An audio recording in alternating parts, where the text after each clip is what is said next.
I'm here speaking with Jasper Morris of Berry Brothers.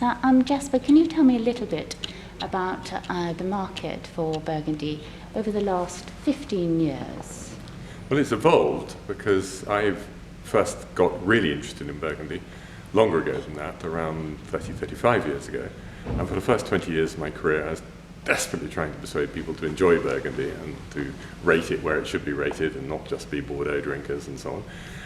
And then for about 5 to 10 years probably, I've really enjoyed where Burgundy has been. Lots of new people coming into it, enjoying it, people recognizing how good it is, and it's been a much more consistent product in that period. And now I'm sort of almost wanting to stop people coming into it because there's not enough to go around. And this is partly because of the short harvests over the last 4 years, or because there's more demand? There's much more demand. Both within established countries there's more demand and many more countries expressing interest. Tell us a little bit about the Asian market. Yes, I travel several times a year and amazed when I come back to the UK or anywhere in the Western world, the misunderstanding of what's going on out there. It's true that they're new markets. And but Japan isn't a new market. Japan is not a new market, but Japan remains its own very specialist, precise place with its own interests.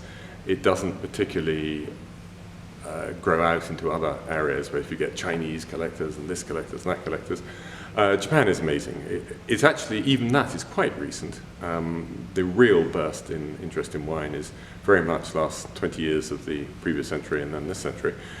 And in that time, it's gone from being not a wine market into appearing to be a really ancient wine culture. Because they understand culture and ancient traditions so well. So I'm always a bit humbled when I go there because the knowledge is so enormous that I speak glibly about, oh, he's got 2 hectares of this. And they say, actually, Mr. Morris, it's 1 hectare 78 or whatever. So that's fabulous. And then we heard about these new emerging markets, we'll say China, and when I first went to Hong Kong and China 10 years ago, there were very few people who had much understanding. But now it's amazingly sophisticated, and the ability to appreciate the wines is definitely there. The learning curve is much, much sharper and quicker than it would be over here in the West. So it isn't a case of people with money and no culture stealing the gems from Burgundy or elsewhere in the wine world. Tell us a little bit about the cult of the celebrity grower. Is this something that's good for Burgundy? Or? No, it's not. And in fact, I've argued against it in the book Inside Burgundy. I've got a paragraph on exactly that, of hating the cult of the grower. It's not how the growers see themselves. It's not how they want to be seen. You could find exceptions, perhaps. But mostly, they want to produce really good wine, the best they can. They want to sell it for an acceptable amount of money, which enables them to continue to do what they're doing, invest a bit more, make improvements, perhaps get some more land. But that's the limit of their interest in the price it sells at. And they hate to see it being traded as a commodity backwards and forwards further on. And they don't, okay, it tickles your vanity when everybody says, gosh, what wonderful wine you've made. But nonetheless, that's not really how they see themselves. It's not, we talk about these enormous increases in prices, and it really just affects a very small percentage of what the production is, which in fact is true of Bordeaux as well. It's only the top class growth. But then people say all Bordeaux or all Burgundy has become really expensive. And so it's a little bit unfair. And it is the secondary market, in most instances, which is driving that. And have you seen a shift from, in terms of your customer base, from Bordeaux to Burgundy, or has there just simply been an expansion of the interest in classic wines?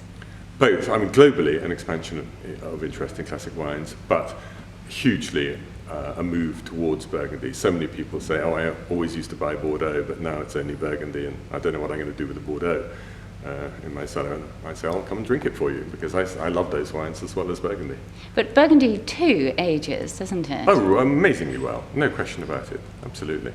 And what about for the younger drinker that is beginning to get into Burgundy? What sort of wines from Berry Brothers' portfolio could you recommend?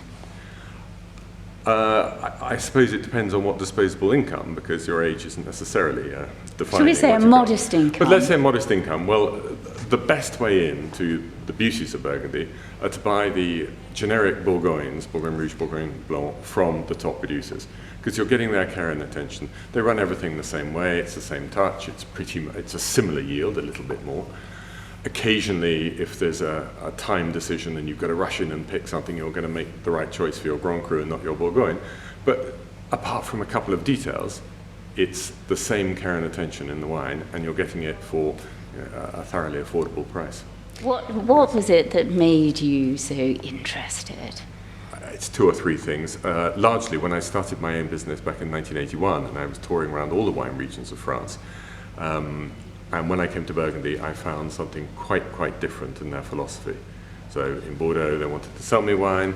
In the Loire and the Rhône, they really were sort of country farmers who happened to be producing wine, and they didn't have much interest beyond, I hope my wine's good, here, taste it, yes, if you want to buy it, that's great.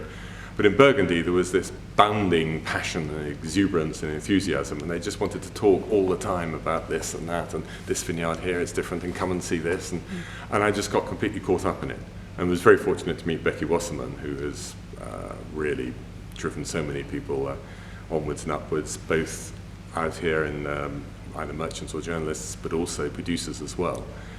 She has been a real font of wisdom and of energy for them. And I love the flavours of those particular grapes, Chardonnay and Pinot. And also I come from Hampshire, which is a clay limestone soil, replicated in Burgundy. So maybe there's something there too. Maybe there is. And then lastly, a few words about the 2014 vintage. How would you describe it? It's a beautiful vintage in white, the most consistent that I've seen. I stopped short of calling it a great vintage because I don't think the wines are massively powerful, which is what maybe somebody would expect if you start talking about grape. But the balance is there, it's fresh, it's white fruit rather than yellow fruit. It's just exactly what I love in white Burgundy.